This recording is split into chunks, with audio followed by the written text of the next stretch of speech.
I told them probably like a week after I found out. Because, again, I didn't want to upset them, but I just felt like they had to know. Because I couldn't, keep that a secret. So I just told them, that she found me, which is true. And it also kind of took me off the hook there a little bit.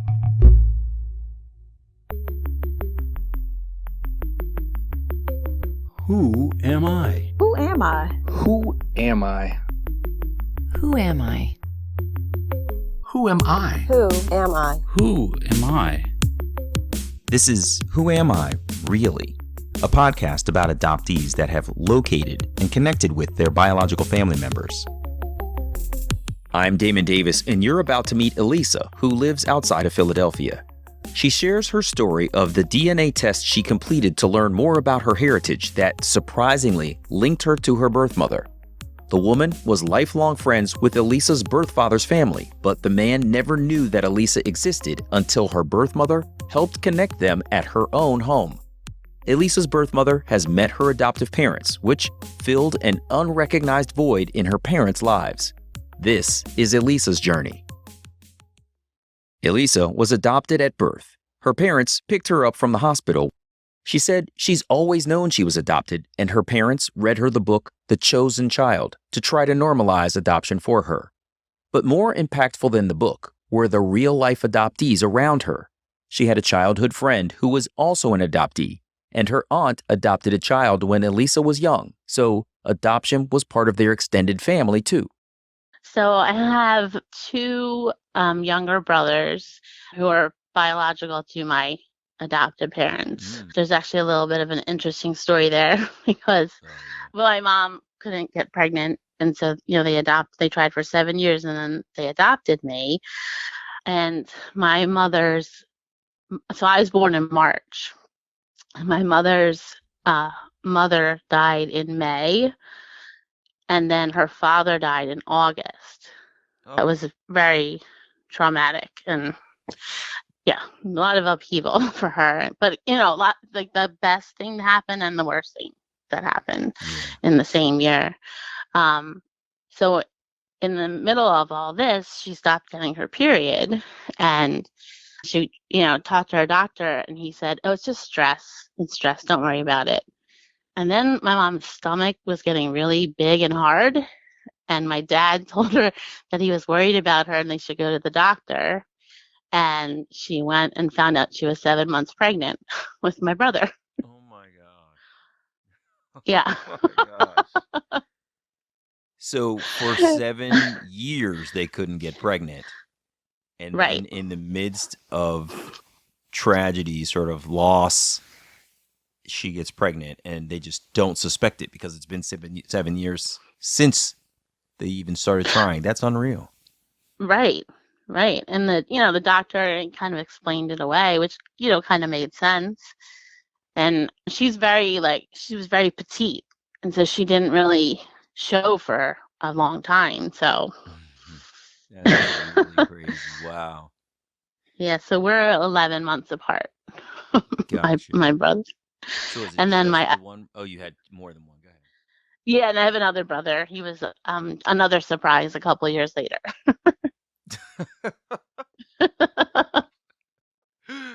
The multi-year span between surprises is kind of crazy. Wow. Yeah. So how'd you get along with your brothers? We're very close. We always got along. As well as siblings do. But we're, had very good relationships with each other. Yeah, I never was made to feel like different or anything like that from them. I mean, in a way, I kind of was like almost like favored. I hate to say it, but especially by my dad, I was like definitely like a daddy's little girl. Oh, that's So cute. my one brother always teases me that I never like had to take the trash out or anything. It was always my brothers. That's funny. I'm sure my son wishes he was a daughter so he wouldn't have to take the trash. I bet. Well, I have two daughters, so they're taking the trash out. That's right. You better get off the couch, sis. We got work to do. That's right. That's pretty funny. How about with your parents? How did you get along with them? Good. I mean, I really, didn't have anything out of the ordinary. We're very close. They they were just very good parents to me. Always, I never wanted, for anything, and they always were there to help me. And they were both teachers. They're retired teachers now, so they always had the summers off. So we always spent like the summers together, going on. They like to do road trips, so we did a lot of road trips, and yeah, it was good. It was definitely a good childhood. That's cool. So it sounds like you were pretty well adjusted. Tell me about, you said you were a bit of a daddy's girl. Tell me about being a daddy's girl. Like I said, like if there was something that had to get done, he would just like ask my brothers first. I think he was a little like harsher on them, not bad in a bad way, but harder on them than on me. And then I couldn't do any wrong for him. I went to a different high school than my brothers went to, and so it was not the neighborhood school, and it was near where my dad taught, and so my dad drove me to school every day for high school, and those were like some of the like best times, like just special times, because we would listen to sports radio. We'd talk about the Phillies. He's a big baseball fan, so lots of bonding time. And we have very similar personalities. Like, we're very like friendly and funny. Of course, with this well-adjusted life and the feelings of love in her family, I wondered what made Elisa want to search for her birth family. She said the funny thing about her story is she didn't search. Elisa admitted she had the natural curiosity of any adopted person to know more, but she always got the message, kind of indirectly, that if she tried to search for her birth family, it would really hurt her adoptive parents. I always knew that. So I never that interested in searching that I wanted to take a chance of hurting them. So I never actually did anything to try to find anybody. But what happened was in 2018, so I was 46, and my brother-in-law and sister-in-law have a son, Sam, who is adopted from Guatemala. So yet another like adoption in our family. So in 2018, they as a family, they also have a biological daughter, did Ancestry DNA. Just to find out about their background, also his, just to get information. And in the process of doing that, they found my nephew's biological sister living like an hour and a half away from us. Wow, from Guatemala? From Guatemala, yes. It's a crazy story. So I heard that story and I was like, it was interesting, but yet I still wasn't thinking of like searching.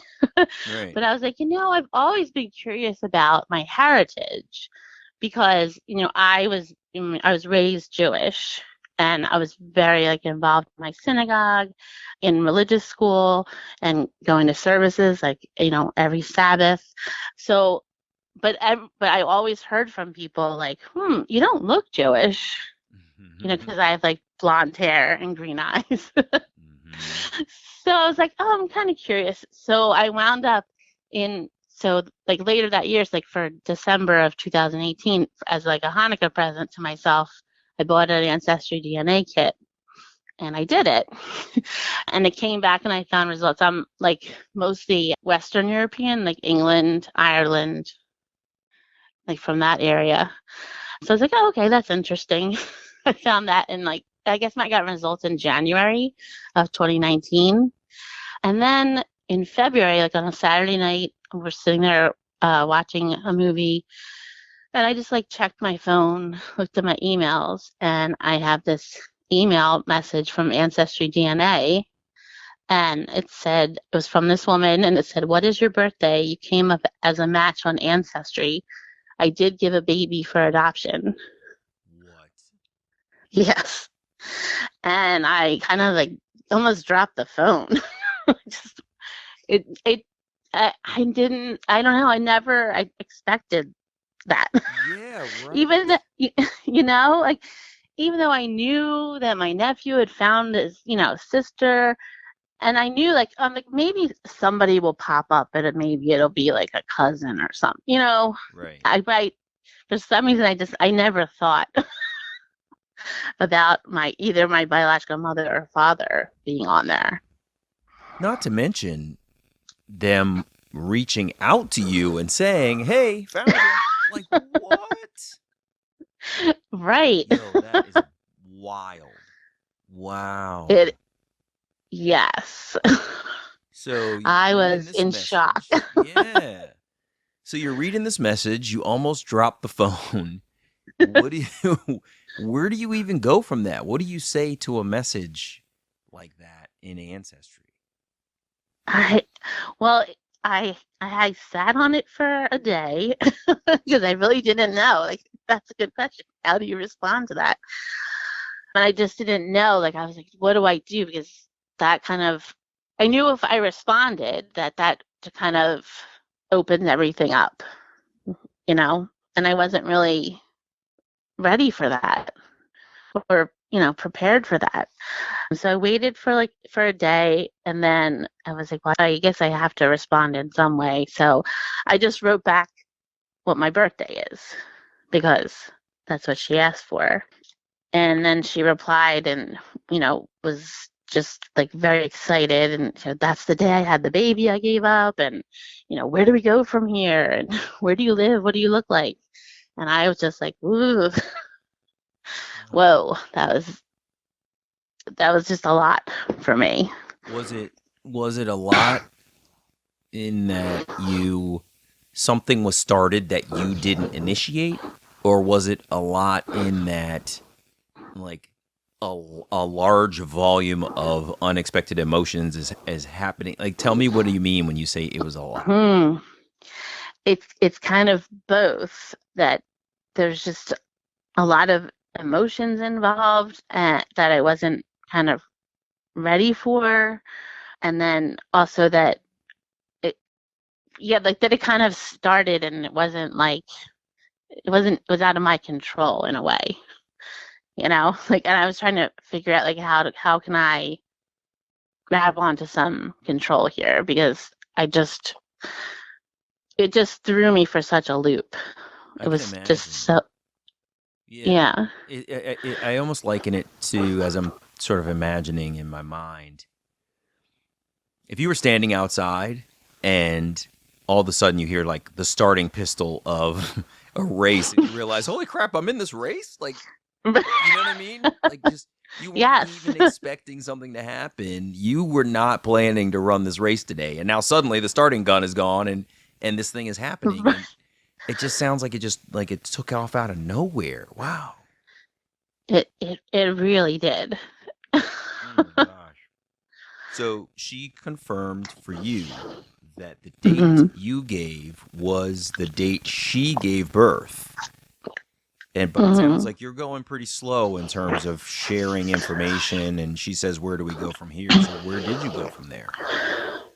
Um, so I mean, I wrote back and I just kind of, you know, confirmed that I was born where she gave the baby, like, and just kind of told her how I was in shock and I just wasn't sure, like, how to move forward. I gave her my email address and just asked, like, just for some information about, like, how it happened, and let her know, like, I just wouldn't take it so, but I do want you to know that, I've never been upset or, angry about being adopted, and I did grow up in a very loving family and I've had a really good life. So wanted to let her know that, and I said, if you want to email me, you can. So kind of, I was thinking, like, if I keep it like at email, then it's just, keeping a distance in that way. Right. It's not as personal as talking on the phone, you know? Right. That makes sense. Yeah, there's a little bit of Um, electronic courage that comes from that. Like a phone conversation, the person's voice in your ear is fairly intimate, you know? yes. Yeah. And it was a lot too, because I was just like trying to think, like, I don't know, like, I didn't know what I wanted to know. And then, was I going to tell my parents about it? And it was just, I had a lot going on with my parents anyway. And like the year before we had, this is like February, March. So the previous summer we had like moved my parents into assisted living. Um, and then that wasn't really working out. They really were unhappy. So we had just decided that they were going to move in with us. So, it was just in the middle of all of that happening too. Wow. And it was like, I have so much going on with with one set of parents. And it was just like, I don't know what I'm going to do, how to handle having another set. It can be a lot when your parents, who cared for you, start to need more care themselves. You, the child, are trying to manage your own family and life, and the responsibility of taking on your parents can be a heavy burden. But adding an unexpected discovery reunion with birth parents on top of it all was a lot for Elisa. She said part of her is a people pleaser, something she admits could be part of her life as an adoptee. Elisa was taken aback, but she didn't want to reject her birth mother Cindy's outreach, so they went back and forth on email. The women shared some facts from their lives, and Elisa talked about her husband and her daughters. Sometimes when adoptees find our families, we have so many questions, we spray a barrage of inquiries and overshare our own information with the family members we've found. I wondered if the reverse was true for Elisa's birth mother, who had found her. I thought like after those first couple messages, where it seemed like she was coming on really strong. You have to say she was really pretty good. And she just like, I asked questions and she answered them, and then she might ask one or two questions, but most of it was her like kind of answering my questions. She sent me some pictures. I sent her some pictures. We like friended each other on Facebook so that we could see more pictures. So yeah, so I have slow. We did take it slow. Without even agreeing to it between each other too, right? Right. Yeah, neither one of us ever said like, let's just let's slow this down. No, we didn't do that. It just kind of happened that way. Mm-hmm. That's amazing.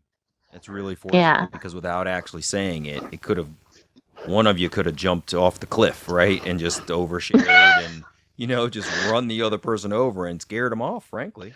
So that's pretty lucky that was unspoken, but somehow made clear. Right. I know she had been looking for me for a long time.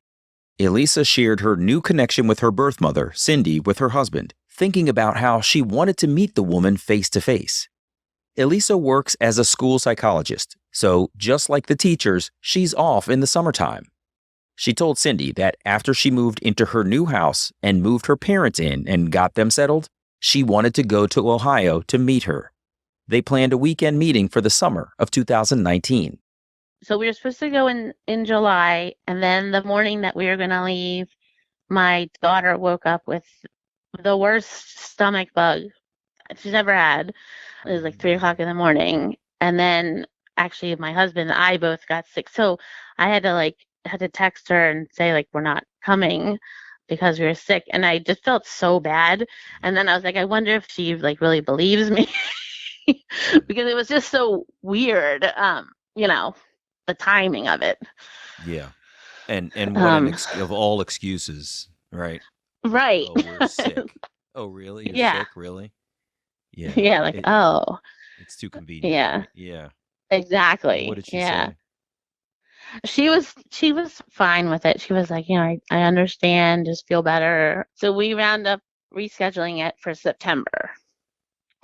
So we wound up driving out like a Friday morning, and my husband and my daughters came with me because I was like, I'm not going by myself. You're all coming with me. I need you. Yes. That's So we had a plan that she and I would meet up at a restaurant by ourselves, just the two of us on Friday night. We had a plan to go to the restaurant right next door to the hotel that I was staying at. and she wound up like being a little bit late. So when we went to the restaurant, like I went in, but she was already walking around the restaurant, like looking for me. So then we saw each other and, knew that we were looking for each other. We just knew it was, so we hugged, but it wasn't like this like big emotional moving moment, but we did hug. Mm-hmm. Yeah. It was more I like, "Oh, I think, found you. I've been looking for you," kind of thing, than like, "Oh my God, long lost." yeah. And it's strange because I'm a very emotional person. I cry easily. Like just, watching movies. That's just me. But like, I didn't cry practically the whole weekend. Wow. It was so weird. I think I was in shock. Yeah, that's what it sounds like. So we had a How was nice your lunch? dinner. Yeah, how was your dinner? It was good. She did like, a lot of talking, telling me about herself and her family. And so she has two other children. Yeah. So she has a son who is actually 2 years older than me. Oh wow, really? Yeah. Interesting. So you're saying that she had a son and then Hmm. you were placed for adoption. Right. That's fascinating. Yeah. That was like, I was like not ready to hear. You know what I mean? That surprised me. For sure. I wasn't expecting to hear that. But she told me, when she was pregnant with me, she was 19. And she had moved out of her parents' house. She was living with a friend in the city. She didn't have a car. She was, working, but not a great job. And she just knew that she wouldn't be able to give two children what they need. Mm-hmm. So what did you think when you heard that? I mean, a little bit like a little hurt, I guess. But, ultimately, like, I know learning more about her life and, and his life, I'm definitely so grateful that she did that. I definitely had a much easier life than I would have had if she had kept me. Wow. That's fascinating. Tell me a little bit about what you learned about her life. How do you mean that? She was a single mom, and she worked a lot. He had some emotional problems, and it was just like a lot of struggling, just to make ends meet kind of thing. In the family, there's a lot of it's like dysfunctional. I couldn't think of the word. It's very dysfunctional. Right. And even like now, I know between, you know, my biological brother, like him and his kids, and my and then so I also have a biological sister too, and like her and her family. There's a lot of there's always these periods of like this person's not talking to this person and this person, and it just like even since I've been known them, which has only been a year and a half, it's you can or 2 years. It's been there's always a period of time where somebody is like not talking to each other. It's just strange. A lot of drama, sounds like. A lot of drama.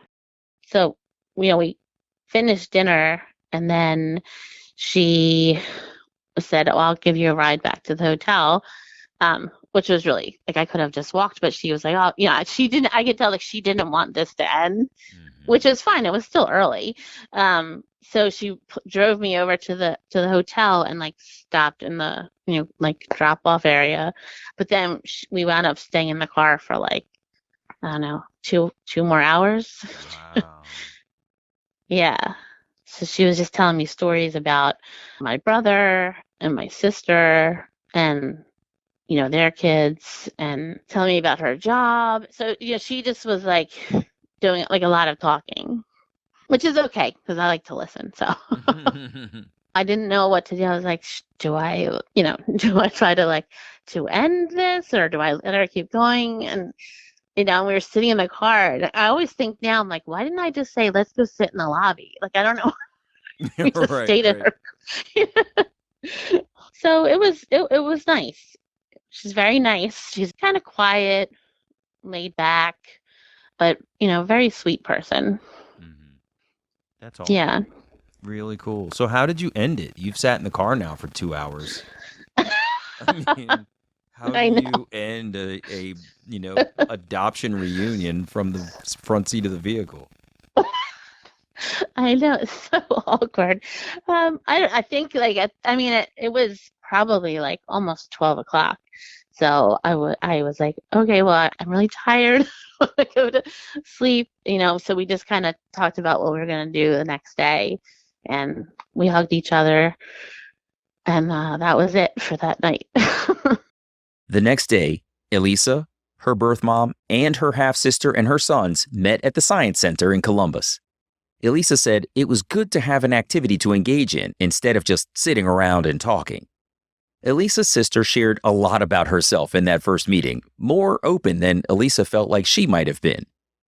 Elisa's daughters were just a little older than their cousins, and they were kind of nervous about meeting the new family members. Her daughters were unsure what to say or how to act. Elisa told her girls just be nice and polite and try to have fun.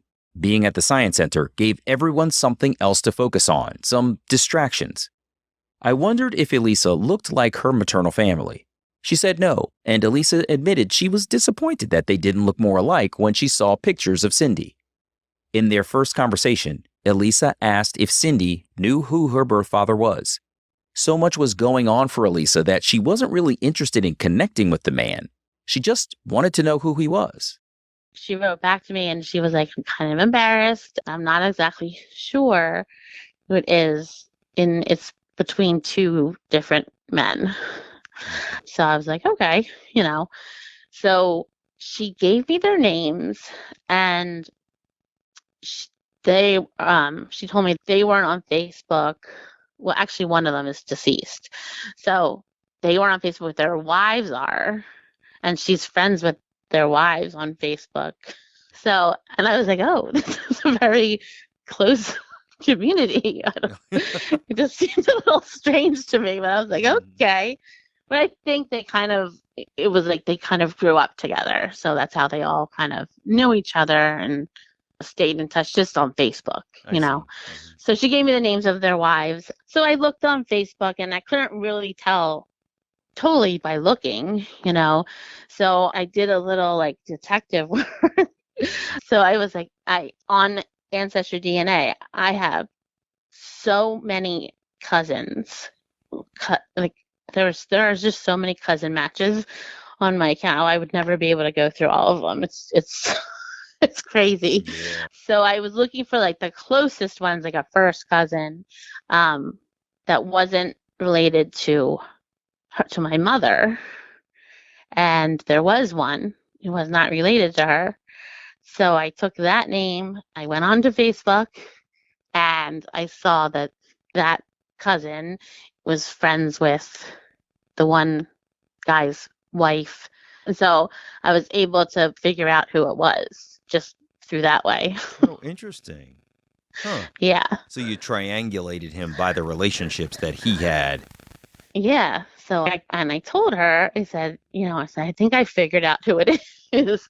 And then looking at more pictures of him, and, now like I can definitely see, that I do look like him. So I said, I figured out who it is. I said, do you think that you would like ever tell him about this? Because then it felt weird to me that I would know this and she would know this and that he wouldn't. Sure. I don't know. It's not that I wanted to like stir up anything, but it just seemed like something that he should know. So between the two guys, she had never told either one of them that she was pregnant. Mm-hmm. Because she wasn't really with them. So she said, well, I see his niece a lot. So she wound up actually telling his niece at a birthday party for her grandson. It was just so very random that she happened to see the niece there. So she told his niece, and his niece said that she was going to try to, figure out a way to tell him. And he was very, like, shocked. I mean, you can imagine. I mean, to get. when you say she's trying to figure out how to tell him, I'm thinking, how do you go home from a kid's birthday party and walk in with news that someone knows your biological daughter you didn't know? Like, that's crazy. It is crazy. That's why I was like, oh, I thought maybe she would tell him. Oh my And not God. that. Yeah, right. I Yeah. know. Well, would you mind putting me in touch with him? I have some interesting news that he might. Right. Nope, you go do it and let me know how that goes. Right. That's crazy. Elisa's biological mother shared her contact information with the man's niece. His niece reached out to Elisa to let her know the man was going to try to process the news that he had a daughter. The niece had shown the man Elisa's picture, and he admitted he could see their resemblance, but he needed time to process the unexpected development in his life. All of that happened in the spring, but the man never reached out. Keep in mind, Elisa's birth mother grew up with the man's family, so many of them were friends. When Elisa was in town that September, Cindy had a pizza social at her house. So she invited his sister and his niece because, again, they all grew up together. So they all know each other, like her and their families. So they all just know each other. So I knew that his sister and his niece were going to come to this get together. And then I guess the day before we were coming, his niece reached out to him and was like, I don't know if anybody told you, but Elisa's coming this weekend. So he did wind up coming. She told me like on Friday that he said he was going to come to the get together on Saturday night. Wow. Yeah. So he didn't reach out to you when he first got the news and he was processing it all. Right. But knowing that you would be there, he was planning to show up. Yes. Wow. Okay. Yeah. Yeah. And, kind of by himself because his wife had already had plans. She was not in town. So he came, by himself, to this party at the house of the woman that had a child with him that he didn't know. So I give him like so much credit for showing up because that must have been incredibly, I don't even know, awkward, uncomfortable. I don't know. Yeah, you're right. This is a woman that you didn't know you fathered a child with, and that child is there, and she's an adult Right. with her own family standing there. Was your family there too? Yes. Jeez. Yeah. Props to him, man. Yeah. That's gutsy. Good for him. Yeah. Yeah. So So, how was it when he walks in? Or how it set me up for how it went when he came in? So we had been there for, a while because we came over to her house. This is at my biological mother's house. We had been there probably like for an hour or two before that because we got there a little bit earlier before everybody else came. And first his sister and his niece came. And that is actually the part where I cried a little bit because his sister was sick she'd been sick for years with cancer, so she wasn't in good health. So the fact that she, it was very important to her to come to meet me. And so just like seeing her was very touching, but like she came up to me and she like put her hands on my face and she just looked at me and just nodded. Like, oh my gosh, I get chills now just like thinking about it. Yeah, it was really special. She actually just passed away. So sorry. yeah, she was a very special person to a lot of people. Like everybody there, she was aunt now to all those people, everybody in our community, and in my, the two parts of my family that are there. She was a very special person. So I'm very glad I got to meet her. And then what about so then him? He shows up an hour later? Yeah, he showed up a little while later, and he just, we just hugged each other. He just smiled and he hugged me, and he said, "I'm so happy to meet you." And then we sat down. It was like a bench swing seat kind of thing. So we sat down on that together. And he's so sweet. He's just this really sweet, nice guy. Like, he was asking me questions, and he was telling me how he was a retired long distance truck driver. And he said, he's like, I used to drive up and down 95, like all those years. Like, and that's, Philadelphia is right on 95. Like, you drive right through the city. And so I just felt bad. Because he's kind of saying, like, if I had only known, Yeah. Right. Yeah. and, Unfortunately, I was driving right past you and didn't know it. right. Wow.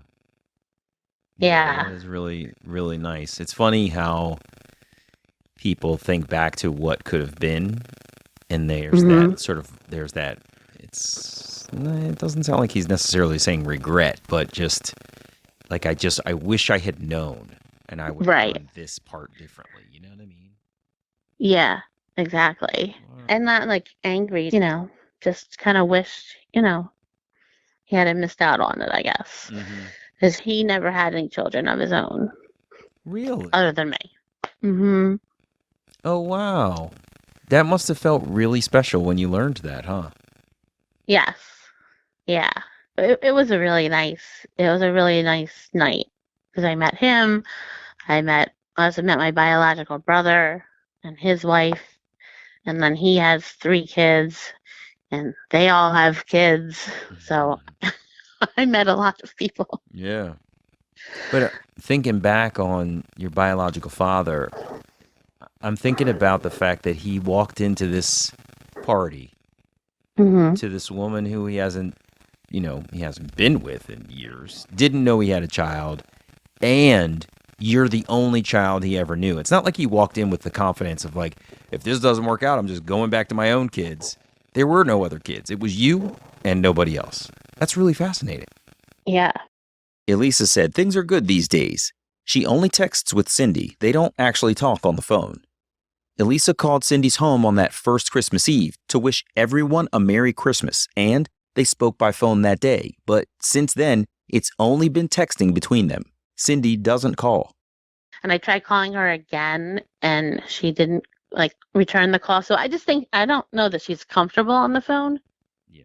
Because she definitely will, she'll text me, she'll respond that way. So I think she's just not comfortable on the phone, and that's okay. I'm okay with that. And my biological father, I texted him because I got his number, and so I texted him after we met, and then I didn't hear back from him for probably a couple months. I think it was, again, another overwhelming thing for him. He's very sensitive, so I think that he needed to kind of process actually meeting me. Yeah. But he likes to talk on the phone. He doesn't like to text. Oh, that's funny. So we'll talk on the phone, maybe once a month or once every 2 months, something like that. But he's really sweet. He'll call me my girl. He's like, bye, my girl. And, he's just very sweet. Remember when Elisa talked about her adoptive parents? She said it was never spoken, but she got the signal that if she ever searched for her birth parents, it might be hurtful to them. I asked her to describe more of what she meant by that. Just that, for them, I'm theirs. And so to them, it would be like I was rejecting them if I tried to find my biological parents. Because they just felt like, once they had me and, that I was theirs. And so, and it just didn't why would I need to find anybody else? Right. And so if I ever talked about adoption or stuff like that, they could just tell, they would just get, they're just very sensitive about it. Mm-hmm. I don't know if that makes sense, but there's. No, it does. Yeah. So it's very common, right? A lot of people get they stiffen up when you ask questions and you express curiosity because this is now their fear coming to life, right? Right. This is the moment she's going to tell me she's searching, or she's going to tell me she found somebody. You know what I mean? Mm-hmm. So how did you share the one? How did you share being found? And two, how did you share the fact that you had met these folks? Well, I told them probably like a week after I found out. Because again, I didn't want to upset them, but I just felt like they had to know. I couldn't, keep that a secret. So I just told them, that she found me, which is true. And it also kind of took me off the hook there a little bit. That it wasn't me looking for that, for her. So they were okay with it. Like, especially when it was just emailing and stuff. I think it definitely helped that, when it happened, I was 47. So, it's different than if I had been like 22 or something. They know that we are close, and I think it just made it easier. They know I'm not going anywhere. So Right. I think the timing of that made it a lot easier for them. But when we were leaving to go out there, I said goodbye to my dad. Just promise me this won't change anything between us. Oh. Just like, no. So they still had that fear is like still there, Yeah. Oh man. Yeah. Wow. And then actually I have another quick story is that Sure. last summer, my biological mother had asked if she could come out here because she wanted to meet my parents and thank them and stuff. And I was like, ooh, I don't know how that's gonna like that's such a nice idea. And it's so nice that she wanted to do that. But then I was like, I don't know how that's gonna go over.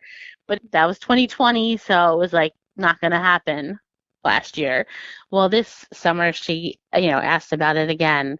So I did like ask my parents, and they were very reluctant, but said that it would be okay. But my mom, and unfortunately, my mom has some kind of dementia, situation going on. So she's very emotional and, gets very stressed out very easily. So that week before my biological mother came, she was very like agitated and upset. And she was like, I don't understand. I don't need this. I don't need to meet her. She was just so resistant to it. And so I was like, oh gosh, I don't know how this is going to happen. But my biological mother came. She came with her sister, and they each brought like one of their grandsons. And they met, and it was fine. And I knew, which I was trying to say, like, she's a very nice person. Like, she doesn't want anything from you. She just wants to thank you. She wants to meet you and thank you. And it went okay. And then at one point, my mom asked, my my adopted mom asked my biological mom like to come into her bedroom for a minute to talk. And I was like, oh, I don't know what's happening in there. Mm-hmm. And they were in there for like 20 minutes. And then they came out, and my mom was smiling, happy. And I'm like, can I, take a picture of you guys together? And she was like, yes, let's do that. Let's take a picture. And so I have this, picture of all three of them together, like smiling. And it was really nice. And I just got the sense that my parents got something from it that they didn't know that they needed. I mean, I think they were just so scared that it never like occurred to them that maybe it would be nice to meet her and to know that she appreciates what they did. Right. It was just like this sense of peace that I could see in them. And so it was just really nice. It sounds like the classic thing that we say to people: your fear is much worse than the actual situation you're fearing, right? And this was that for them. They were so fearful, the one, that they would lose you, two, that probably that this other person who gave birth to you would somehow be better than they were in your eyes. And it sounds like she did an amazing job of putting them at ease and just thanking them. That's really awesome. It really was. It was really nice. Yeah, that's great. I'm so glad this story unfolded as nicely as it did, especially for as abruptly as it came at you. I mean, I can't imagine sitting there looking at my phone and getting that curveball if I wasn't actually looking. Right. Well, Elisa, I'm so glad that you took time to share your story, and I'm really glad that your parents got the chance to connect, and it wasn't as bad as they thought it was going to be. And it sounds like it also reassured you for the life that you did live. Yes, it definitely did. That's good. Well, thanks so much for taking time to share your story. I appreciate it, all right? Oh, thank you so much, Damon. Care. Have a great evening. I'll talk to you later. All the best. Thanks, you too. Bye. Hey, it's me. Elisa lived the rare experience of a birth parent finding the child that they placed for adoption. She said it was good that it happened when she was in her 40s, so that her adoptive parents could feel more secure in their relationship than they might have if she had been found as a younger woman. It was fascinating to hear that her birth mother, Cindy, knew her birth father's family well enough to invite them over to her place, and that her birth father was open and brave enough to meet Elisa for the first time there. It's crazy to think he was a long-haul trucker driving up and down the East Coast during his career, passing through Philadelphia regularly. It's a small world that gets even smaller when you get to learn the facts behind your adoption story. I'm sure it was a bit nerve-wracking for Elisa to connect Cindy with her adoptive parents, but it sounded like Cindy put everyone at ease with some kind words during their visit. That photo Elisa took of Cindy with her parents must be a cherished memory from that day. I'm Damon Davis, and I hope you found something in Elisa's journey that inspires you, validates your feelings about wanting to search, or motivates you to have the strength along your journey to learn, who am I really? If you would like to share your adoption journey and your attempt to connect with your biological family, please visit whoamireallypodcast.com/share. And you can check out the story of my adoption journey, Who Am I Really? An Adoptee Memoir, on Amazon.com. I hope you'll add my story to your reading list.